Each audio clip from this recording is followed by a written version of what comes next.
you look at our source sheets, they should be on the table if anybody does not yet have. In source number 1, the mention of Tu Bishvat. The Mishnah in Rosh Hashanah says, there are 4 heads of the year, Rosh Hashanah. It is Rosh Hashanah, and Nisan is the head of Rosh Hashanah for the kings and for the Moadim. Rosh Hashanah for the teething of the animals, that is in the first of Elul.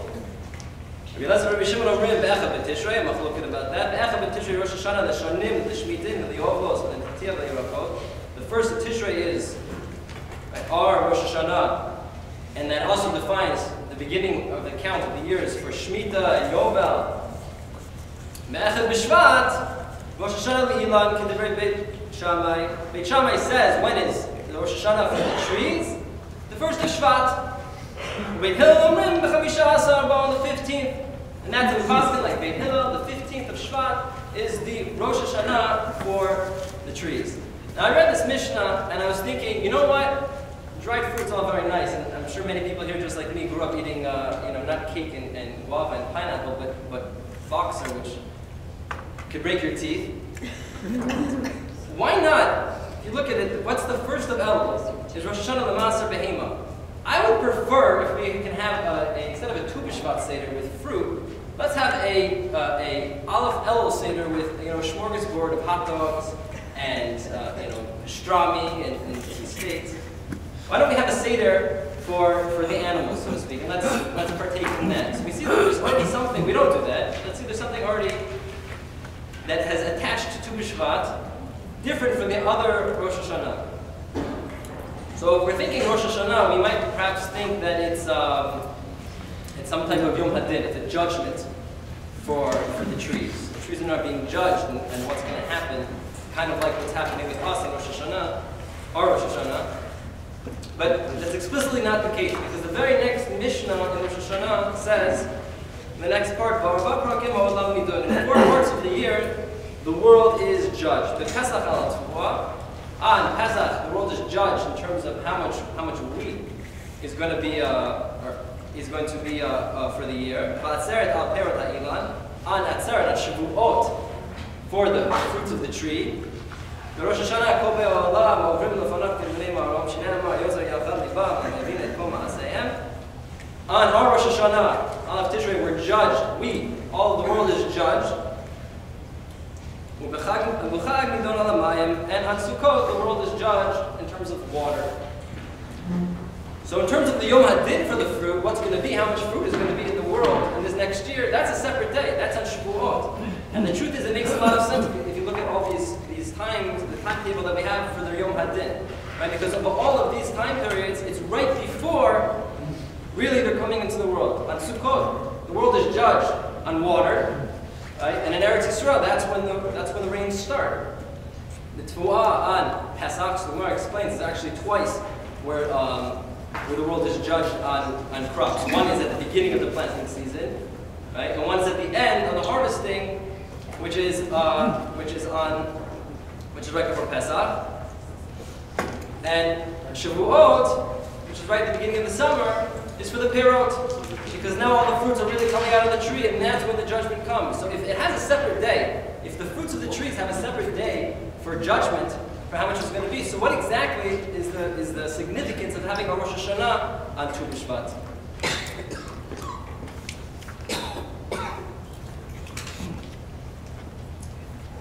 So, in order to understand the significance of the actual day of Tu B'Shvat, we have to understand the whole cycle, the agricultural cycle.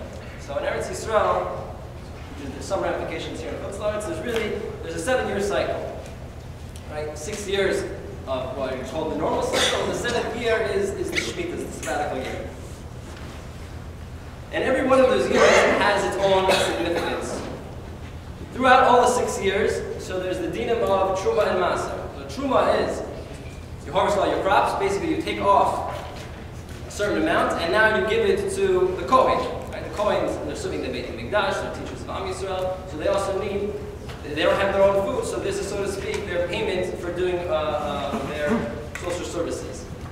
Then you take off a 10th, Ma'aser Rishon, and you give it to the Leviim. They also need to have, I'm a Levi, By the way, I've received ma'aser. In Eretz Yisrael, I've walked, people have come to me before, not a lot. Nowadays, you don't need to give ma'aser because of Dinei Mamnus, you'd have to prove you're a Levi in order to get it, but nonetheless, you can still give it. So I've had a couple times where I've gone to shul at Mincha or whatever, and someone comes to me with, remember one guy came to me with a 1.5 pomegranates right before Mincha and Erev Shabbat. He goes, here's my ma'aser. I was like, okay, great. It was very exciting. So ma'aser we can still give, truma we don't, for technical reasons. So in all these 6 years, you're giving your truma and your ma'aser. Then on years 1, 2, 4, and 5, there's another teething. Tithing, thank you. I'm a shliach, I'm allowed to make those mistakes. Teething is what your 4-year-old went through. Tithing. There's a second tithing, a second ma'aser sheni, which, what do we do with that? We bring it to Yerushalayim, right? And you think about it, it's actually a beautiful idea. Right? Imagine, you have all this, you're a farmer, it's not just 1.5 pomegranates, it's truckloads, okay? And you have to bring all this fruit, what do you have to do with it? You have to bring it to Yerushalayim. And if you're at a certain distance too far away, so then the Chazal allow you to, so to speak, redeem it on money, but then you have to get money, what do you have to do with it? You have to bring it to Yerushalayim, and there you have to buy food and eat it there in Yerushalayim. And all this food has to be eaten in Yerushalayim. So you can imagine, when everybody's coming up, with all their fruits and all their money to spend in Yerushalayim, and it has to be eaten there, what does the city look like? Right? It's a festival. Right? You have more food, more wine, more meat than you know what to do with, and you're just handing it out, and the place is full with people. I mean, this is the pe'er, this is the splendor, glorifying Yerushalayim beyond belief. And I believe that the Torah itself says that is the goal of Ma'aser Sheni, was really to bring that splendor, that glorification to Yerushalayim.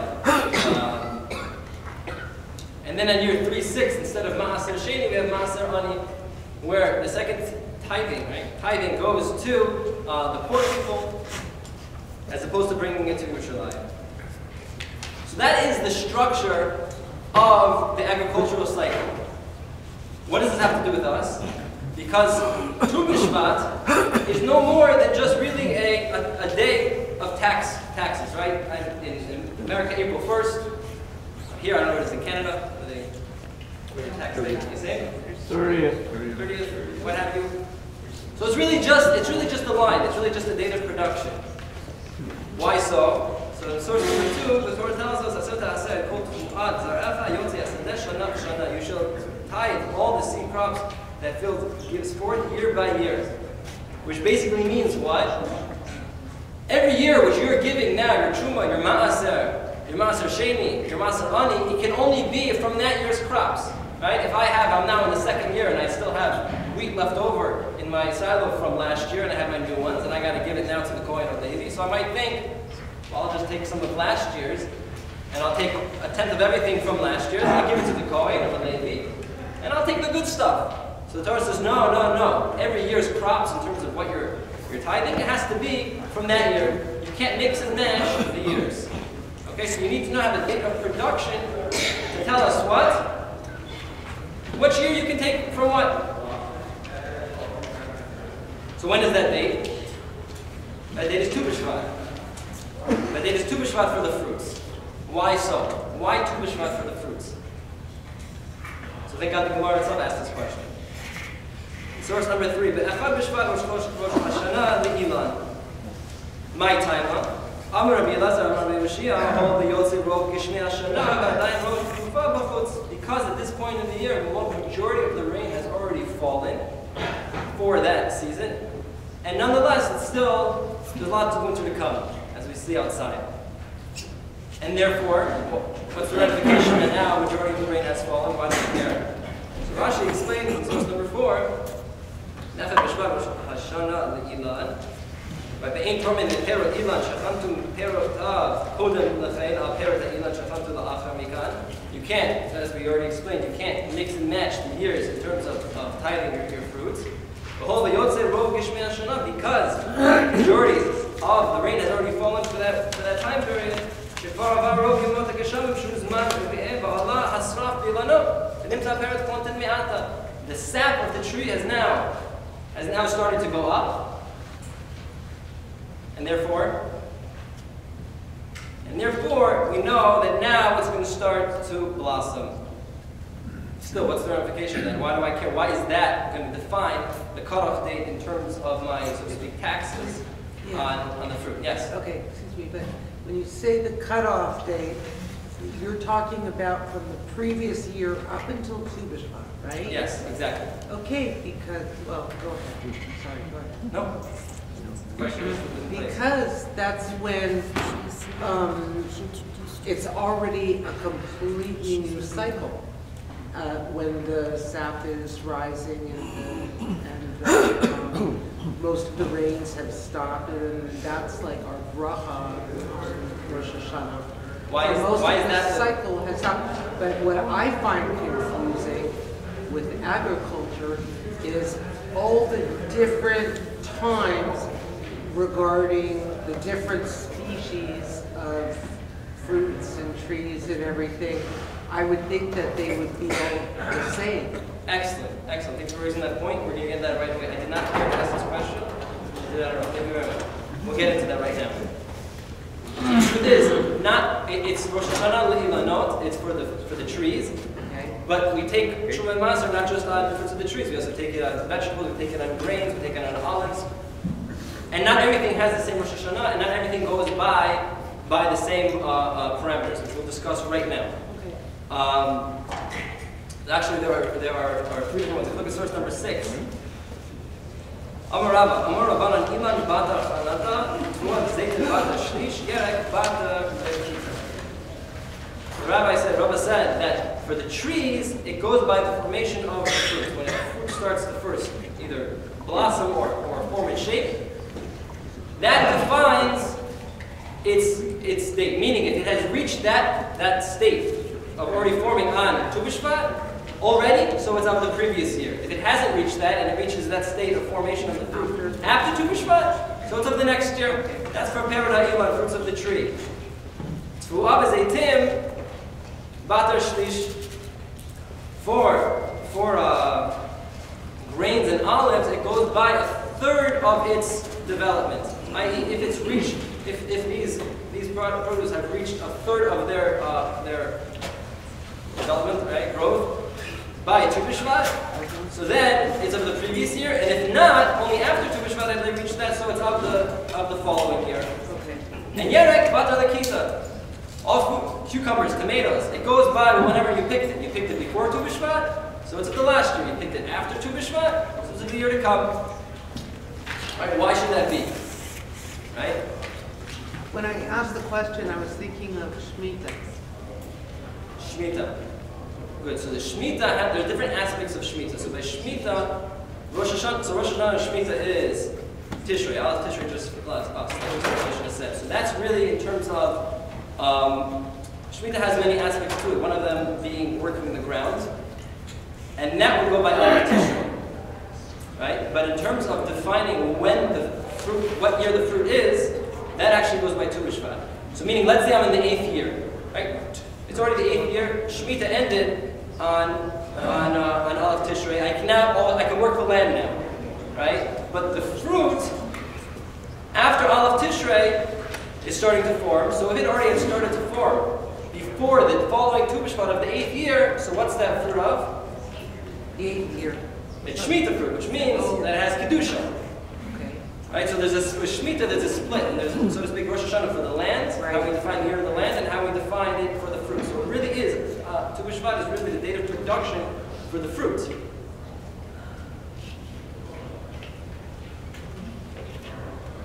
So why should this be? We'll explain more in source number 6 in a second, but what we're seeing is that the Rosh Hashanah, the Ilanot, isn't really like my 4-year-old thought, that it's like this big birthday party, let's go have a cake or not have a cake in her mind for the trees, and let's like, you know, put on hats and have balloons and really celebrate a birthday in the tree. What is it? It's really no more than just a tax date. And you look at the Rambam in source number 7, he says this really explicitly. Ein tormin be'keret hashana zu al peret shana shavra. You can't mix and match the tithing of the fruits from year to year.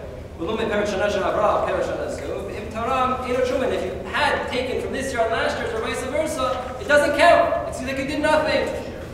Because it says Shana v'Shana as we saw in the pasuk. Why? The Tu Bishvat Rosh Hashanah l'ma'asrot ha'ilan. It's a tax day. It's Rosh Hashanah for the trees, but for the tithing. So why Rosh Hashanah? I think, I'd like to raise that there are different parameters of how you look at each fruit. We'll explain it. And I'll explain it like this.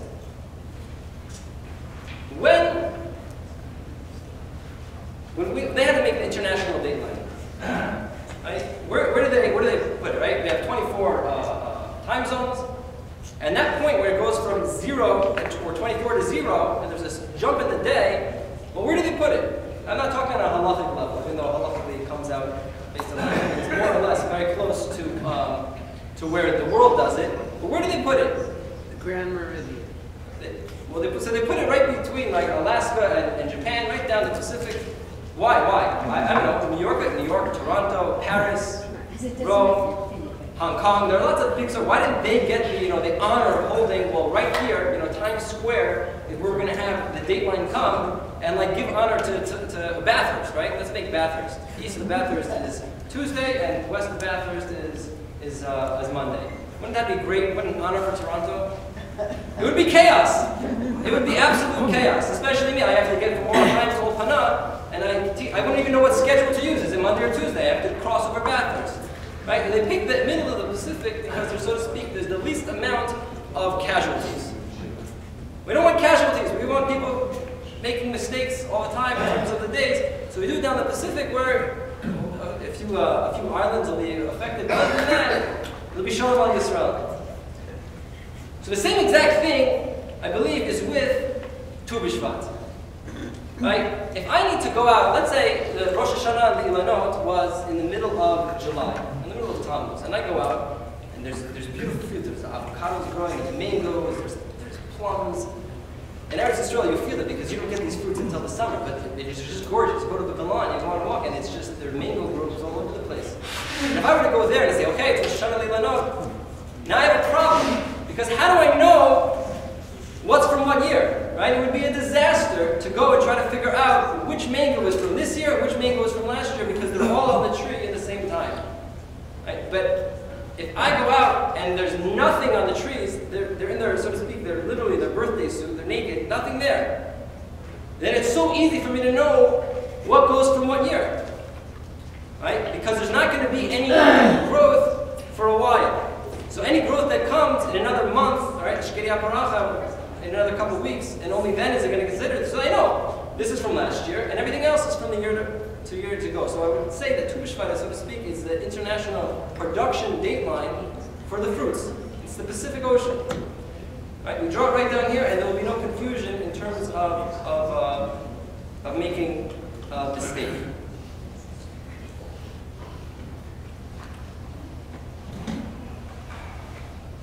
But nonetheless, even within the world of the fruit, there are still, so to speak, the Pacific Islands of the fruit, which is,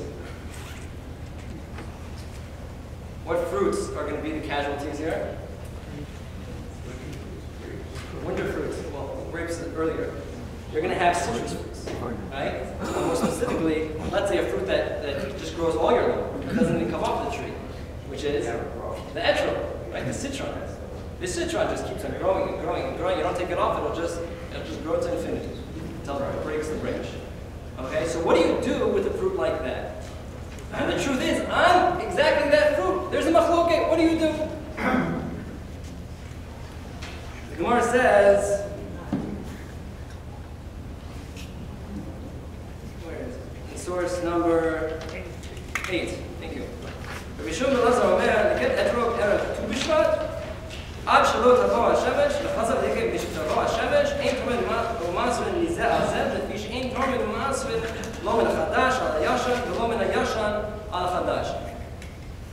It's tonight, right? 10 minutes before Shkia. So what do? You pick an etrog, okay? And then after Tzidkei Chavim, you go ahead and you pick another etrog. They were brothers, these two etrog, okay? They grew up together, and now there's an hour of picking between them. So I can't take Maser, Truma and Maser, one from the other. They are, so to speak, on different years. Right? Why? Because this is the casualty of Tu Bishvat. They grow all year. Some of them are specifically winter fruits. So with citrons and with most citrus fruits, we don't go by when they've reached that level of growth, that there's a chanata where they're forming the shape. No, we go just like Yerakot, just like when you pick them. Because the same thing with vegetables. Vegetables, they continue to grow. Right? And if I don't water them, they'll just die. It goes by when you pick them, and that will define the year. So if we just leave it at that, then basically Bishvat is a very dull, dry, halachic day with nothing more. And it would just be like Aleph Elul of Rosh Hashanah, the Ma'aseh Behemot. But that's not how history has taken it. Right? We celebrate it literally as the Chag HaIlanot. And as we mentioned before, all of these minhagim in terms of the Seder Tu Bishvat have arisen, and planting trees. And the truth is, there's even a halachic basis for some of this. Right? Already in the Rabbinic Gershom of the Rishonim, he brings down that we don't say Tachanun or fast on Tu Bishvat. Why? He says, because it's called the Rosh Hashanah. Right? So I was thinking, well, that's very nice, but why not do the same thing for Trumos and Nasers, a Yom Rosh Hashanah the Behemot? Why don't we do that? There should be no Tachanun or fasting on that day. And it bothered me for a little bit until I figured out the answer. What's the answer? What's the answer? Anybody? Why don't we have the same day? Rosh Hashanah the Behemot, Ma'aseh Behemot, it should be a day without Tachanun and fasting. Someone said it. Say it louder. It's Rosh Chodesh. It's Rosh Chodesh, right? That's the answer. It already is. We don't have to have a tshuva about it, because it already is a day without. But if it hadn't been, if it was Tet Vav Elul, then I think he would say the same thing, perhaps. I'm not sure. So where did this come from? Why is Tu B'Shvat become a day of what the Kabbalah is taken in terms of spiritual growth, that man is like a tree, and therefore there's development, and there's this burning growth. By the way, just to come back to your point, why? So what does the sap have to do with anything? Why do we care about the sap? Sorry, going back. Because once it starts to go up, that's when the fruit starts to actually grow. Right. This is the moment, right, where a good period before, now the sap is coming up, so we know nothing's yet on the tree, right? There's no more trees for the year before, and we still have more time until something's coming, because now it's starting to work. And once it's starting to work, so we know it's coming. So I think it relates that. Okay, back to my question. Sorry for backtracking. So where did this come from? This idea of making this Tu B'Shvat Seder and Eretz Yisrael. So I think it's connected, in fact, to the very reason why they picked Tu B'Shvat to be Tu B'Shvat, where it is. Because if there's one day of the year which represents longing for something to come, something that we want so much, that's Tu B'Shvat. When it's minus 20 outside and a foot of snow, and you start talking about fruit, so there's nothing more than you're longing for that trip to Florida in 2 weeks, right, where it's going to be warm. You're longing for the summer, you're longing for these summer fruits, you're longing for those days, so it's become a day of longing. Not only that, if you're in Chutz La'aretz and you're talking about Tu B'Shvat, so automatically, what are you relating to? Eretz Yisrael, agricultural cycle. The day itself reminds you that there's something that we're missing here. You know, the other day, a student walked by, he was arguing with another student. He says, one of them said, they're having an argument. He says to me, can an apple be not kosher? So I was like, yeah, but not for you. Right? In Eretz Yisrael, yes. But here, just make a bracha and eat it. Right? Because Tu B'Shvat, what it reminds us of the agricultural cycle, that we have a connection with the land. So we're sitting here in Toronto and we're saying, yeah, and there's Eretz Yisrael, and that's where this all comes out. Right? And that's why for generations they wanted to take the boxer, they wanted to eat the carob tree, because that was the only fruit that they can get from Eretz Yisrael to make the trip. Right? They couldn't just overnight all these other fruits. That was the only thing, and they would die just to taste the fruits of Eretz Yisrael. It was a day of longing for something that could be. Personal growth, where we can become. Longing for Eretz Yisrael, what we could be. Longing for a national identity in the land. So it's not for naught that Tu B'Shvat became the day it is. It's a day of longing, so I can't go without this Gemara in the Yerushalmi. It appears in Gemara in Brachos in Yerushalmi, also in Yoma. Source number 9. V'chi Rabbi Shimon ben Chalifta havi mahalchin b'had b'ka'at ha'ava b'karitzata v'rau ayelet ha'shachash b'ka'ora. So these two people, Rabbi Chia and Rabbi Shimon, they were walking in the valley, and it was daybreak. The sun was just about to come out. It was dawn, right before day. Amar Rabbi Chia Rabbi Rabbi Shimon ben Chalifta Rabbi Kachi Gu'atan Shal Yisrael B'tchila Kima Kima Kol Ma Sheholechet Rabba B'holechet. The redemption of Yisrael is like the rising of the sun. It comes up little by little, but as it comes up, it becomes greater and greater. So it's beautiful Gemara. Every time I hear this Gemara, I think about an incident which happened 10 years ago. 10 years ago.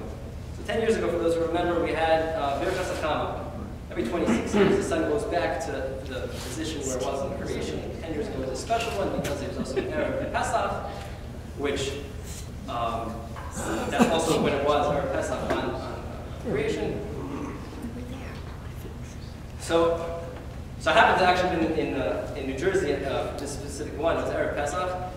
It's funny what happened in Yerushalayim. I don't know if you were there at the Kotel. You were at the Kotel? You were on the roof. Oh, excellent. So you'll enjoy this. You can verify that this happened. This is from my wife.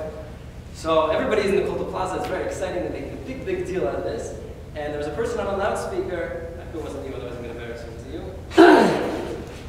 And they're giving, like, right before the sun is coming up, giving all divrei chizuk and words of inspiration about what was about to take place. And the sun was coming up. And then he's standing up there. I don't know if he was in Yeshivat Kotel or where he was on the roof. And he sees the sun. And he starts to make a bracha, shouting out, right? What was the only problem? What?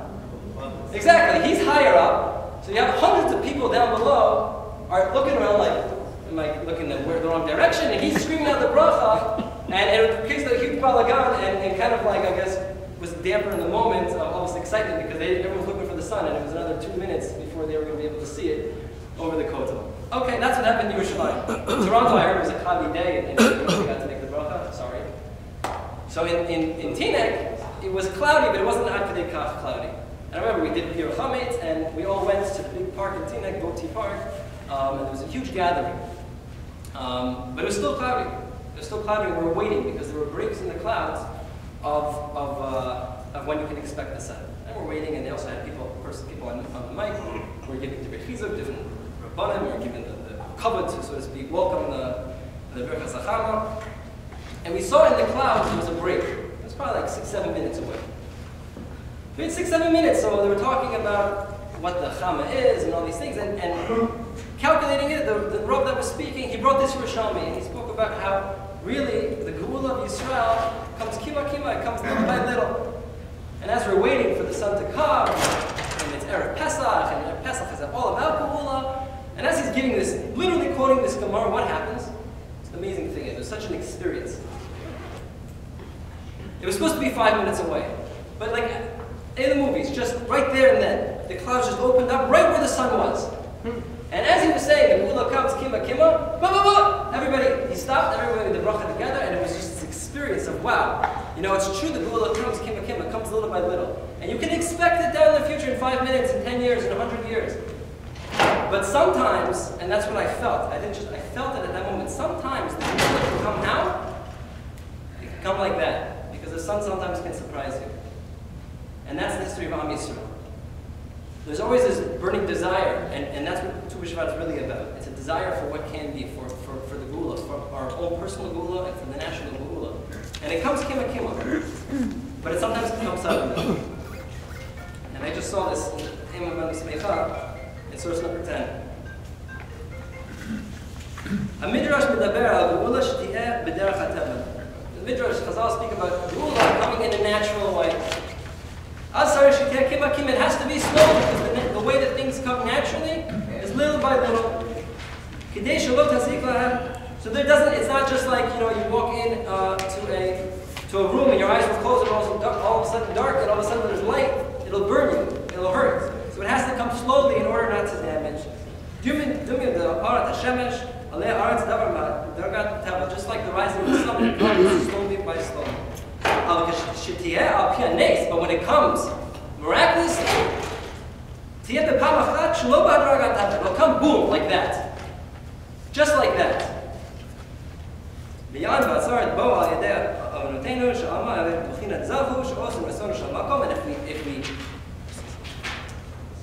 if we are merited, then it'll come in that way. If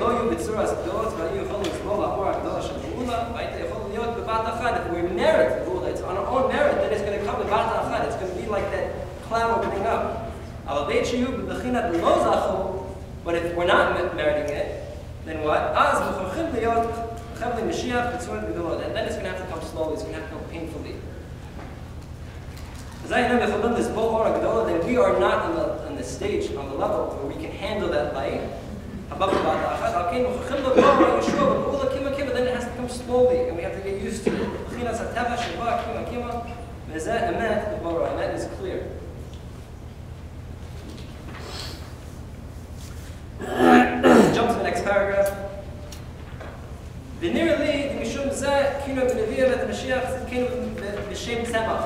That's why he thinks that Mashiach, what type of verb do we use for Mashiach? The sprouting of Mashiach, the sprouting of the redemption.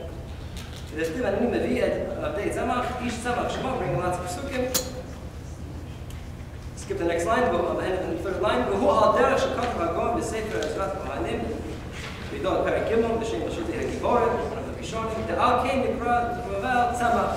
Why?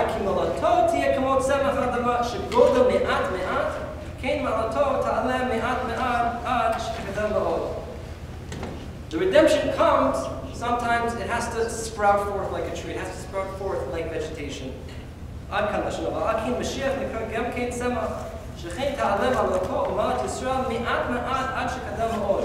It's going to sprout. It's going to come little by little until it forms into that beautiful tree, into that beautiful fruit.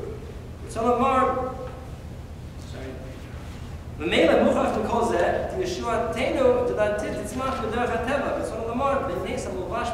going to come in a natural development, just like production of fruit.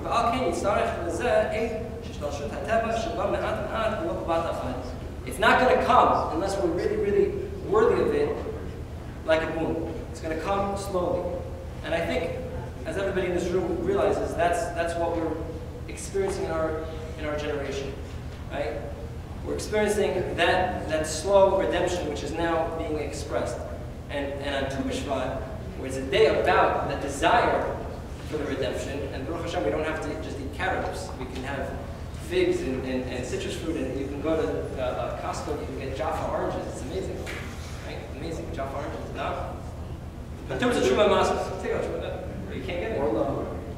Be careful. Okay. They have to do something. Kima. Get it. So as we partake in our Tu B'Shvat Sadar and Torah, whatever it is, it should be a way to light that fire in us for personal growth and for the redemption of Am Yisrael and our connection to Eretz Yisrael. And it's going to be Kima if we don't do anything, but perhaps we will be Zocha that will be B'bat Achad B'nei Skoloi. Thank you so much for having me here.